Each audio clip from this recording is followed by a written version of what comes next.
할렐루야. 제가 이어서 두 번째 곡을 부르겠습니다. 우리 옆에 있는 분들과 인사하십시다. 할렐루야. 반갑습니다. 오늘 주신 하나님의 말씀은 창세기로 돌아가서 창세기 27장 15절에서 29절까지 말씀이 되겠습니다. 창세기 27장 15절에서 29절까지 15절에서 29절까지 함께 읽겠습니다. 리브가가 집안 자기 처소에 있는 맏아들 에서의 좋은 의복을 취하여 작은 아들 야곱에게 입히고 또 염소 새끼의 가죽으로 그 손과 목에 매끈매끈한 곳에 꾸미고 그 만든 별미와 떡을 자기 아들 야곱의 손에 주매 야곱이 아버지에게 나아가서 내 아버지여 하고 부른데 가로되 내가 여기 있노라. 내 아들아 내가 누구냐? 야곱의 대답하되 나는 아버지의 맏아들 에서로소이다. 아버지께서 내게 명하신 대로 내가 하였사오니 청컨대 일어나 앉아서 내 사냥한 고기를 잡수시고 아버지의 마음껏 내게 축복하소서. 이삭이 그 아들에게 이르되 내 아들아 내가 어떻게 이같이 속히 잡았느냐? 그가 가로되 아버지의 하나님 여호와께서 나로 순적히 만나게 하셨음이니이다. 이삭이 야곱에게 이르되 내 아들아 가까이 오라. 내가 과연 내 아들 에서인지 아닌지 내가 너를 만지려 하노라. 야곱이 그 아비 이삭에게 가까이 가니 이삭이 만지며 가로되 음성은 야곱의 음성이나 손은 에서의 손이로다 하며 그 손이 형 에서의 손과 같이 털이 있으므로 능히 분별치 못하고 축복하였더라. 이삭이 가로되 내가 참 내 아들 에서냐? 그가 대답하되 그러하니이다. 이삭이 가로되 내게로 가져오라. 내 아들의 사냥한 고기를 먹고 내 마음껏 내게 축복하리라. 야곱이 그에게로 가져가매 그가 먹고 또 포도주를 가져가매 그가 마시고 그 아비 이삭이 내 아들아 가까이 와서 내게 입맞추라. 그가 가까이 가서 그에게 입맞추니 아비가 그 옷의 향취를 맡고 그에게 축복하여 가로되 내 아들의 향취는 여호와의 복 주신 밭의 향취로다. 하나님은 하늘의 이슬과 땅의 기름짐이며 풍성한 곡식과 포도주로 내게 주시기를 원하노라. 만민이 너를 섬기고 열국이 내게 굴복하리니 내가 형제들의 주가 되고 내 어미의 아들들이 내게 굴복하며 내게 저주하는 자는 저주를 받고 내게 축복하는 자는 복을 받기를 원하노라. 아멘. 우리가 축복의 언어를 공부한 지 오래입니다. 오늘 본문은 벌써 몇 달 전에 다루어야 했었는데 왜냐하면 이 본문을 빼고는 우리가 축복의 언어를 말할 수가 없기 때문입니다. 이 본문이야말로 축복 중의 축복이고 축복의 언어 중의 축복의 언어입니다. 축복 행위의 전형적인 사례입니다. 왜냐하면 이삭이 야곱을 축복한 유명한 사건이기 때문입니다. 그럼에도 몇 달 전에 우리가 이 구절을 다루지 않고 건너간 이유는 당시에는 아직 주시는 말씀이 없었고 제가 이 말씀을 통해서 충분한 깨달음을 얻지를 못했습니다. 큐티의 요령 중에 하나가 이것이 아닙니까? 성경을 읽다가 떠오르는 감동이 없으면 감동이 있는 구절을 만날 때까지 읽어나가기. 그렇기 때문에 똑같은 성경이지만 때마다 경우마다 감동이 되는 구절이 다른 이유가 하나님이 오늘은 어떤 구절을 통하여 우리에게 말씀하실지 우리가 잘 모르기 때문에 그런 것입니다. 그런데 오늘은 마침내 이 구절을 다룰 때가 왔어요. 오늘 제가 여러분에게 말씀드리고자 하는 것은 이것입니다. 아무리 아버지가 아니라도 축복자가 누구를 축복할 권한이 있다고 하더라도 자기의 마음대로 임의로 자기의 욕심대로 자식에게 아무 말이나 할 수 있는 것이 아닙니다. 오히려 더 큰 책임이 따릅니다. 왜냐하면 자기의 욕심이 개입하지 않고 말 한마디 한마디를 조심해야 하기 때문에 그렇습니다. 축복의 언어는 자기의 소원을 말하는 것과 다릅니다. 또 자기의 욕심을 강요하는 것과 다릅니다. 자식에게 부모의 뜻을 강요하는 것과 다릅니다. 그렇기 때문에 자기의 자식을 축복한다는 것이 어려운 것입니다. 자신의 개인적인 욕심이나 개인적인 뜻을 강요하지 않으면서 성령이 말하게 하시는 대로 자기의 사랑하는 자식을 축복한다는 것은 어려운 것입니다. 그렇기 때문에 섣부른 축복은 축복이 되지 못하고 오히려 올무가 됩니다. 족쇄가 됩니다. 사람이 자기의 자식을 축복하기가 어려운 이유가 바로 거기에 있습니다. 자신의 욕심, 자신의 뜻이 앞설 수가 있기 때문에 그렇습니다. 만약에 부모가 자기의 욕심에 의해서 너는 앞으로 의사가 되라라든가 너는 앞으로 법관이 되라라든가 이런 식으로 부모의 욕심을 강요했다면 오히려 그것은 자식에게 상처가 되고 자식에게 낙심이 되고 그리고 자기 앞날에 대해서 혼동을 불러일으킬 것입니다. 내가 우리 부모가 원하는 것을 이룰 수 있는 능력이 없는데 나는 그것을 원치 않는데 나는 거기에 뜻이 없는데 부모님이 나에게 이런 것을 요구하시니 나는 도대체 어떻게 해야 되느냐. 오히려 그의 생각이 어두워지고 혼동이 오고 시험이 되고 족쇄가 될 수가 있습니다. 그렇기 때문에 도대체 이삭이 야곱에게 뭐라고 축복을 했는지 이삭의 축복의 언어를 우리가 깊이 살펴보기를 원하는 것입니다. 그래서 오늘 본문을 보면은 27절 후반절부터 29절까지 이삭의 축복의 언어가 담겨져 있는데 길지 않습니다. 축복의 언어는 길 수가 없습니다. 길게 말할 수 있는 게 아니에요. 축복의 언어라는 것은 상징적이고 축복의 언어라는 것은 우리가 정말로 성경의 사례를 지금까지 공부했음에도 불구하고 아직도 깨닫지 못하는 부분이 있는 것은 이것은 하나님의 감동이 없이는 할 수 없는 것이기 때문에 그렇습니다. 하나님의 감동. 그래서 먼저 오늘 본문을 보면은 27절에 아비가 그 옷의 향취를 맡고 그에게 축복하여 가로되 내 아들의 향취는 여호와의 복 주신 밭의 향취로다. 이것이 인사말입니까? 애정의 표현입니까? 서론입니까? 무엇입니까? 이것은 이 모든 것을 포함합니다.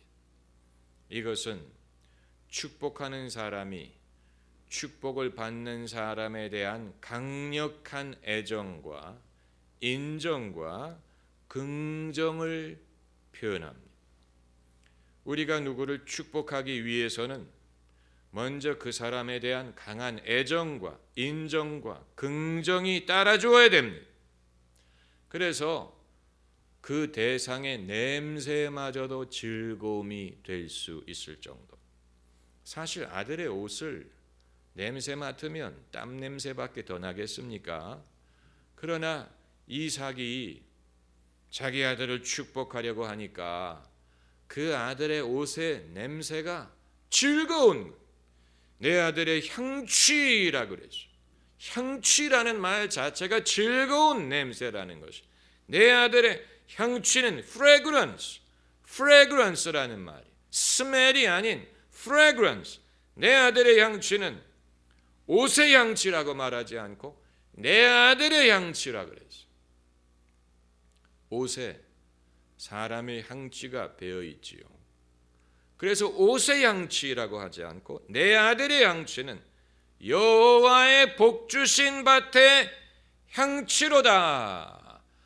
아들의 냄새마저도 즐거움이 될 정도로 애정이 있다는 얘기, 그를 긍정하는, 이것이 축복의 아주 기본적인 요소예요. 이러한 애정이 없이는 축복이 성립되기가 어렵습니다. 국가든 기업이든 교회든 전임자와 후임자의 관계가 원활하지 못하는 경우는 그러한 애정이 없기 때문에 그런 것입니다. 정말 유능한 사람에게 자리를 물려주지 못하고 유능하지 못한 사람에게 자리를 물려주는 그런 경우, 왜 그렇게 되느냐? 승계가 제대로 이루어지지 못하는 이유는 이런 강한 애정, 긍정을 가지고 축복할 수 있는 관계가 이루어지지 못했기 때문에 그런 것입니다. 자리는 물려주는데 이러한 축복을 하지 못하면서 물려주는 경우도 많이 있습니다. 이 이집트의 안와 사다트 대통령이 암살된 후에 무바라크가 후계자가 됐지요. 최근에 물러나지 않았습니까?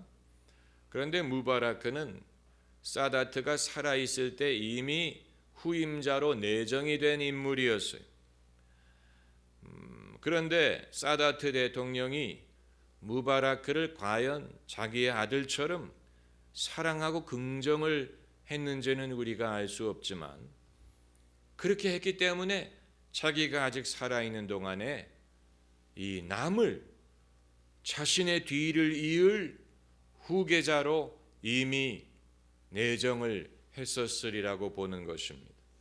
여러분, 왜 오늘날 많은 교회 목사님들이 은퇴하면서 사회의 강력한 비판에도 무릅쓰고 아들에게 교회를 물려주려고 할까? 우리가 그것을 동의하는 건 아니지만 그 심리를 우리가 생각을 해보면 아마도 자기의 친자식 외에는 어느 누구에게도 향취가 여호와의 복 주신 밭의 향취로다라고 좋아할 만한 사람이 없기 때문에 그럴 것입니다. 그만한 애정을 가진 대상이 없기 때문에 어느 누구에게도 축복하고 그 자리를 물려줄 수가 없기 때문에 그런 것이 아닐까, 이렇게 우리가 생각을 해볼 수가 있는 것입니다. 이 요르단의 후세인 왕이 죽기 직전에 압둘라라는 아들에게 왕위를 승계했지요. 지금 압둘라가 요르단의 왕이지요. 그런데 원래부터 압둘라에게 왕의 자리를 물려주려고 한 것은 아니었어요. 원래는 다른 아들이 내정이 돼 있었어요. 그리고 압둘라는 군인으로서의 커리어의 뜻을 품고 있었어요. 그가 미국에 유학을 하는 동안에 방학 때마다 요르단에 돌아와서 군사훈련을 받는 장교로서 장차 군인이 될 준비를 하고 있었어요. 그는 왕이 되리라고 생각하지 않았는데, 그러나 후세인 왕이 죽기 직전에 압둘라를 후계자로 지목하고 그리고 죽었어요. 그리고 그 아버지의 선택이 현명한 선택이었다고 보입니다. 왜냐하면 압둘라는 겸손한 사람이고 또 지혜로운 사람이고 또 생각이 열려있는 사람이고, 그러면서 자기의 국가를 잘 지도할 수 있는 능력을 가진 사람으로 보이기 때문에 그렇습니다. 성공적인 승계가 이루어진 이런 성공적인 승계가 이루어질 수 있었던 배경에는 분명히 강한 애정, 긍정, 그리고 축복이 있었기 때문에 그랬으리라고 보는 것입니다. 여러분, 영화 글래디에이터를 보면 이 잘 만든 영화는 이 스토리 라인이 재미있는 것뿐만이 아니고 거기에서 이 영화를 보는 사람들로 하여금 자기를 등장인물의 하나의 입장에 자기 자신을 두게 만드는 그런 영화가 잘 만든 영화예요. 여러분 잘 생각하시면 여러분이 정말 좋아하는 영화는 여러분이 그 영화를 보는 동안에 그 등장인물 중에 하나를 여러분처럼 생각하게 만드는 면이 있어요. 그런데 그 영화를 보면 주인공이 막시무스예요. 막시무스가 로마 황제 오릴리우스 밑에 군 지휘관으로 있습니다. 황제 오릴리우스, 그에게는 이미 자기 아들이 있어요. 코모도스라는 이미 자기 아들이 있어요. 그러나 오릴리우스는 자기 아들보다는 막시무스를 더 사랑해, 막시무스를 더 인정해. 그래서 자기가 죽은 다음에 막시무스에게 나라를 물려주기를 원합니다. 그리고 더 이상 제국이 아니고 로마가 공화국이 되기를 원합니다. 그 사실을 코모두스가 알고 당연히 질투합니다. 그래서 자기 손으로 아버지 오릴리우스를 죽입니다. 그리고는 막시무스도 살해하려고 그를 쫓습니다. 그런데 막시무스가 도망을 가고 그리고 나중에 이제 복수를 하지 않습니까? 코모도스는 정적인 막시무스를 제거했기 때문에 아버지가 죽은 다음에 자기 손으로 죽였지만 황제가 되는 데는 성공해요. 그러나 그는 훌륭한 황제가 되지 못합니다. 아버지가 그를 축복하지 못했어요. 아버지가 비록 자기 자식이지만 인정하지 않았어요. 그렇기 때문에 코모도스에게는 거기에 대한 강한 콤플렉스가 있었죠. 아버지가 내게 원하는 덕목은 내가 하나도 가지지 못했다, 이렇게 말하는 그런 장면이 거기 있지 않습니까? 그러므로 제대로 된 축복이 이루어지려면 강한 애정, 긍정, 인정이 뒷받침되어야 합니다. 그 자체가 이미 축복의 반은 된다고 보면 됩니다. 그리고 이제 두 번째 요소가 28절에 하나님은 하늘의 이슬과 땅의 기름짐이며 풍성한 곡식과 포도주로 내게 주시기를 원하노라. 축원하는 거예요. 축원하는 거예요. 축복한다는 말은 축원한다는 말.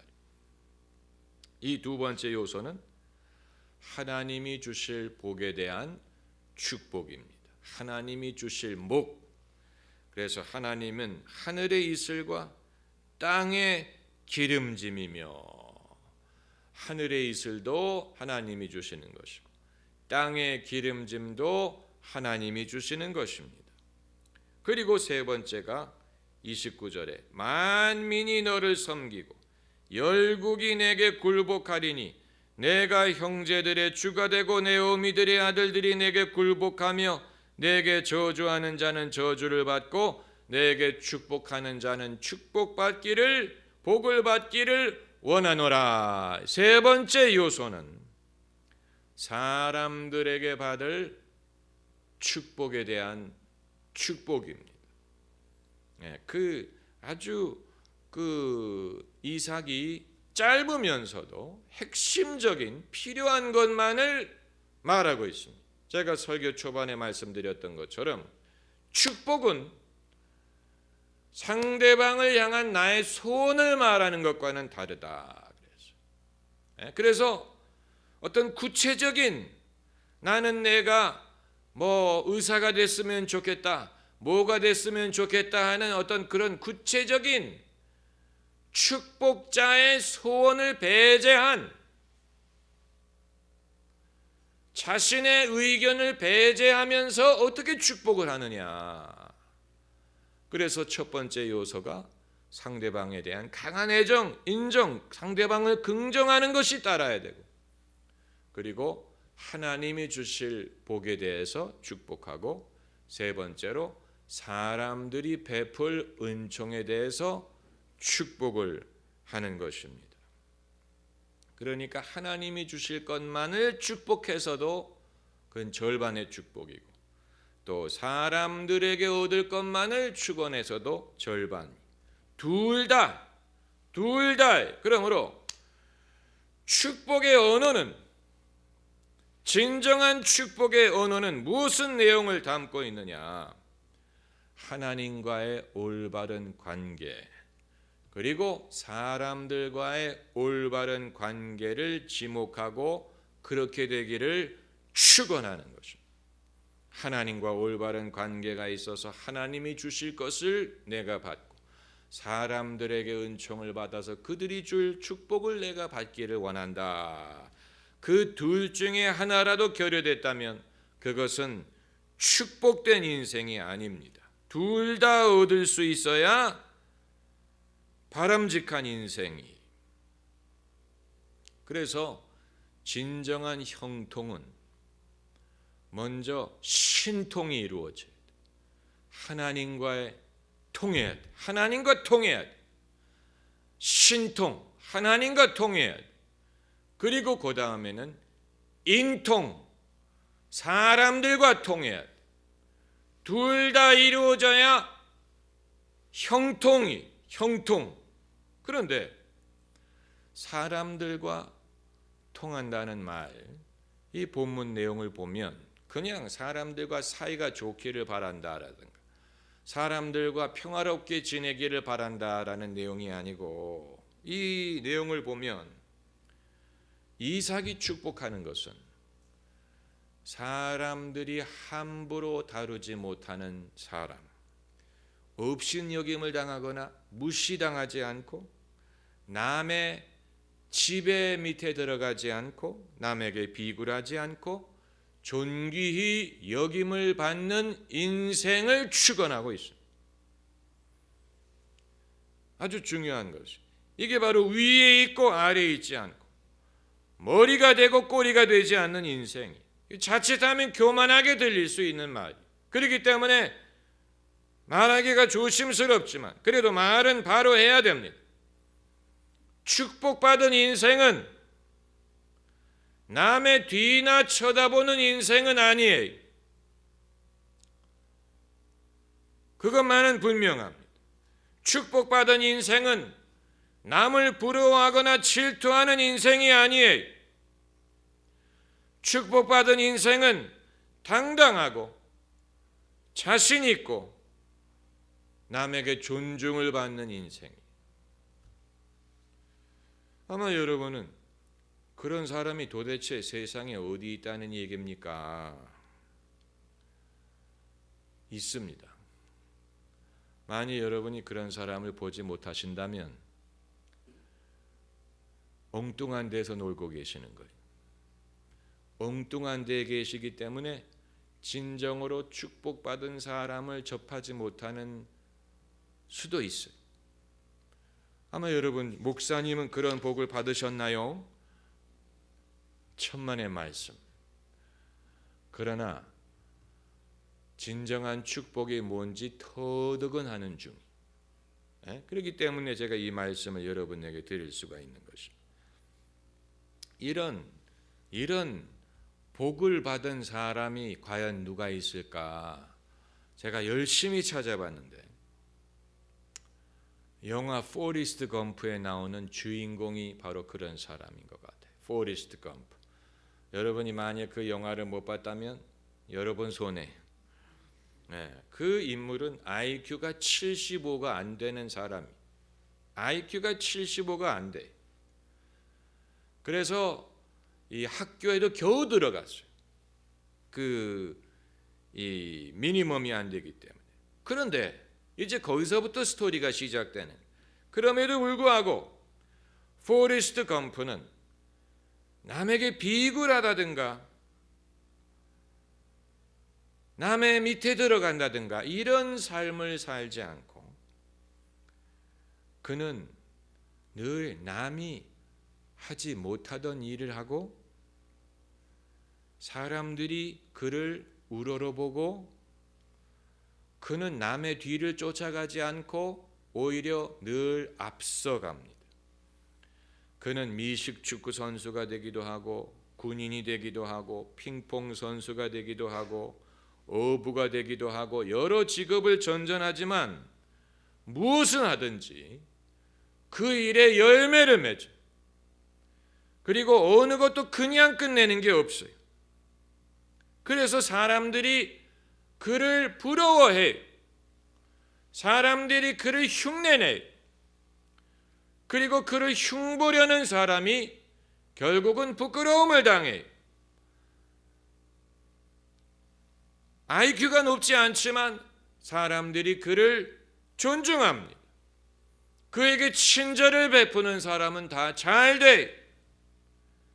그가 하는 일은 다 유행이 돼. 그렇다고 포레스트 검프가 남들 앞에서 교만하다든가 자랑하다든가 그렇게 하지 않아요. 그는 남들의 존경을 받기 위하여 애쓰는 사람이 아니고 그냥 자신의 삶을 사는 것뿐이에요. 그런데 그것을 사람들이 존중하는 그런 인생을 그렸어요. 이것은 우리에게 뭔가 이 문학을 통하여 픽션을 통하여 그럼에도 불구하고 우리에게 보여주는 것이 있습니다. 이삭이 이러한 축복을 할 수 있는 이유는 진정한 복이 무엇인가를 알기 때문입니다. 그렇기 때문에 아무나 축복을 할 수 있는 게 아닌 이유가 바로 거기에 있어요. 진정한 복이 모르는 사람이 어떻게 축복을 합니까?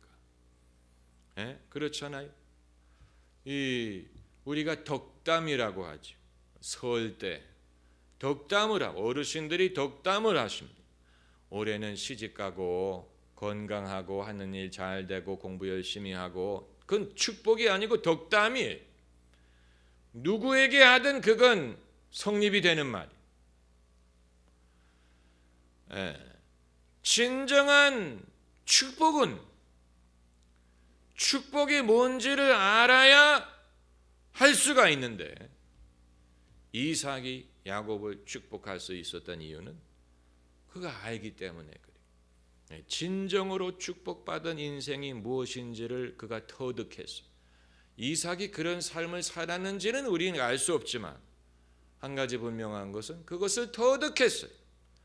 그래서 야곱이 장차 어떤 일을 하든지 어떤 직업을 갖든지 그것과는 상관이 없이 어떤 환경에도 적용이 되는 축복은 이런 것이다. 내가 이러한 삶을 살기를 원한다. 이렇게 축원을 하는 것입니다. 그리고 한 가지 더 언급해야 될 것은 야곱이 이러한 축복을 받을 수 있는 비결은 여러분이 잘 이해하셔야 됩니다. 아버지의 축복의 내용 중에 어느 하나도 거부하지 않고 다 받아들일 수 있는 인물이기 때문에 그렇습니다. 어느 내용에 대해서도 거부하거나 이의를 제기하지 않아요. 아빠 그 말 참 고마운데 내가 원하는 건 그게 아니고 이렇게 하지 않고 아버지가 자기에게 축복하는 내용을 입을 크게 벌리고 다 100% 수용은 100% 다 받아들여 다 긍정해 아멘 아멘 그렇게 되기를 원합니다. 다 받아들여. 그렇기 때문에 이삭의 축복이 진정으로 야곱에게 축복이 될 수가 있는 거예요. 그게 아니고 생각을 달리한다든가 이견을 갖고 있다든가 또 탐탁지 않게 생각한다든가 그렇다면 그 축복이 본인에게 축복이 될 수가 없는 것이지요. 100% 동의하고 100% 찬성하고 100% 순응하고 100% 믿는 거예요. 그럴 때 이 축복이 될 수가 있는 것입니다. 이렇게 할 수 있는 이유가 뭐냐? 이삭과 야곱이 성격이 같아서 그러냐? 천만의 말씀. 그들은 성격이 같지 않아요. 성격으로 따지자면 에서가 이삭과 더 가까워요. 야곱보다는 성격적으로 에서가 이삭과 더 가까워요. 그렇기 때문에 이삭이 처음에 에서를 선호한 이유가 바로 그거예요. 성격적으로는 야곱과 에서가 같은 사람이 아니에요. 그럼 기질이 같아서 그러냐? 기질도 달라요. 그럼 뭐가 같으냐? 정신이 같아요. 여러분 그 차이를 이해하십니까? 이게 바로 영이 같다는 거예요. 영이 같은. 이건 성격에 같은 것과 달라요. 기질과는 다른 정신이 같아요. 같은 정신을 갖고 있어요. 이후에 여호수아와 갈렙에 대해서도 성경이 모세와 영이 같았다라는 구절이 있어서 영이 같다. 축복이 이루어지기 위해서는 영이 같아야 돼. 정신이 같아야 돼. Same spirit, like spirit, 같다는 말. 많은 사람들이 진정한 축복을 베풀지 못하는 이유가 정신이 같은 사람보다는 다른 것을 찾죠. 리어 왕이 막내딸보다 첫째 딸, 둘째 딸의 가문 이설에 속아 넘어가는 것처럼 사실 정신이 같은 사람은 막내딸인데 그걸 아버지가 분별하지 못하고 자기에게 듣기 좋은 말하는 사람에게 간과 쓸개를 다 내주지 않습니까? 결국 그 가정이 그것 때문에 몰락하지요. 정신이 같은 것을 분별할 수 있어요. 엘리사가 엘리야의 영역을 이어받을 수 있었던 비결은 정신이 같기 때문에 그런 것이죠. 예수님의 제자들이 가룟 유다를 제외하고 예수님의 성령을 받아서 그 일을 계속할 수 있었던 이유는 성격도 다르고 배경도 다르고 출신도 다르지만 정신이 같았어요. 같은 영을 가졌어요. 그렇기 때문에 예수님이 승천하신 다음에 그들에게 성령을 부어주어서 이 땅에서 그들이 예수님의 일을 계속할 수 있게 하신 것입니다. 할렐루야. 기도하십시다.